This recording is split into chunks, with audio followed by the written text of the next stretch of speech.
Hey zusammen, willkommen zu einem neuen Video von mir. Heute nenne ich euch 10 große SmartHoop-Anfängerfehler. Fehler Nummer 1, weite Kleidung. Um ein Gefühl für das Hooping oder für SmartHoop zu entwickeln, empfiehlt sich auch hier eng anliegende, aber bequeme Kleidung. Die Länge der Kleidung spielt auch hier keine Rolle. Wichtig ist nur, dass die Länge nicht das Training behindert. Am besten eignet sich natürlich ein leichter Sportschuh, aber man kann zum Beispiel auch barfuß trainieren, denn das regt die Durchblutung an und unterstützt eine gesunde Körperhaltung. Fehler Nummer 2, zu groß oder doch zu klein? Der SmartHoop wird wie ein Gürtel um die Taille gelegt und verschlossen, sodass er nicht herunterfallen kann. Der Gürtel sollte relativ nah am Körper anliegen, aber dennoch ein bisschen Spiel haben. Das heißt, wenn der Gürtel zu groß ist, funktioniert es nicht richtig mit der Massage, da der Reifen einfach keinen richtigen Körperkontakt hat. Ist der SmartHoop allerdings zu klein, kann es zur Hautreizung kommen und das ist natürlich sehr unangenehm. Es sollte also genügend Spielraum vorhanden sein, damit sich der SmartHoop um die Taille drehen kann. Fehler Nummer 3, die Gewichtskugel. Die Gewichtskugel hängt an einer Schnur, die man individuell verkürzen oder anpassen kann. Ist die Schnur kurz, dreht sich die Gewichtskugel viel schneller um die Taille oder um die Hüfte. Wir brauchen viel mehr Energie und Übung. Das ist am Anfang nicht so einfach. Ist die Schnur lang, dann dreht sich die Gewichtskugel viel langsamer um die Taille-Hüfte. Es ist einfacher und auch gerade dann, wenn man noch nicht so geübt ist. Fehler Nummer 4, keine Bewegung. Ich habe schon öfter unter meinen Videos gelesen, ach komm, da muss man sich doch gar nicht zu bewegen. Was ist daran schwer? So einfach ist es dann auch nicht, denn der SmartHoop bewegt sich nicht von alleine. Man muss sich auch hier bewegen, damit die Kugel langfristig um die Taille-Hüfte kreist. Es gibt mehrere Möglichkeiten, um die Kugel in Schwung zu halten. Entweder die Links-Rechts-Bewegung, einige machen auch kreisende Bewegungen. Egal, ohne Bewegung geht auch beim Smart Hula Hoop nichts. Fehler Nummer 5,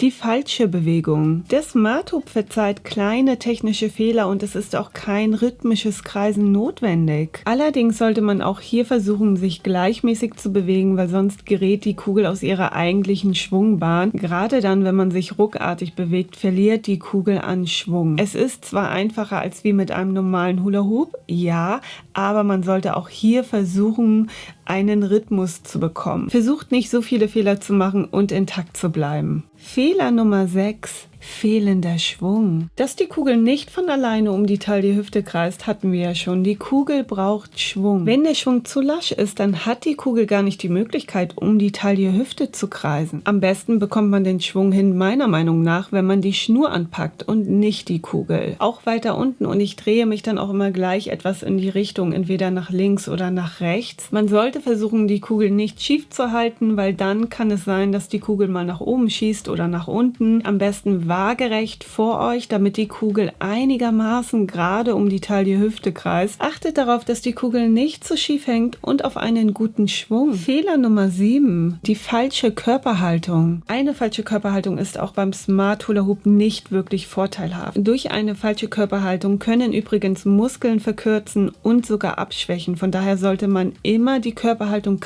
korrigieren. Es ist nicht gut für deine Gesundheit, aber auch nicht gut für deine Muskulatur. Durch eine nicht korrekte Körperhaltung fehlt die Körperspannung und die ist auch beim Smart Hoop vorteilhaft. Korrigiert eure Haltung, nicht nur eure Gesundheit freut sich darüber, sondern auch eure Muskulatur. Fehler Nummer 8, was machen die Beine? Mit der Kraft von Beinen und Füßen kann man den Speed verdreifachen oder verdoppeln. Wenn die Beine sehr eng nebeneinander stehen, gelingt es meiner Meinung nach nicht so gut. Mir fällt es schwer, so die Kraft aus Beinen und Füßen zu bekommen. Von daher kann ich euch empfehlen, die Beine etwas auseinanderzustellen und sie anzuwinkeln. Gerade als Anfänger finde ich, ist es eine Erleichterung, man hat mehr Halt und eine bessere Kontrolle. Fehler Nummer 9, nicht übertreiben. Der SmartHoop hat im Inneren die sogenannten Schockpolster, die vor blauen Flecken schützen sollen. Durch die Noppen wird der Massageeffekt verstärkt und die Haut muss sich erstmal daran gewöhnen. Von daher sollte man auch mit dem SmartHoop nicht übertreiben und die Trainingseinheit oder die Minuten langsam erhöhen. Fehler Nummer 10, der Oberkörper. Auch beim SmartHoop muss man den Oberkörper nicht wirklich mitbewegen. Man kann nicht richtig hollern, wenn der Oberkörper sich mitbewegt. Der Fokus liegt liegt auch hier im Bauchbereich. Also nochmal von vorne. Es ist wichtig, auf eine richtige Kleidung zu achten, auf die richtige Reifengröße,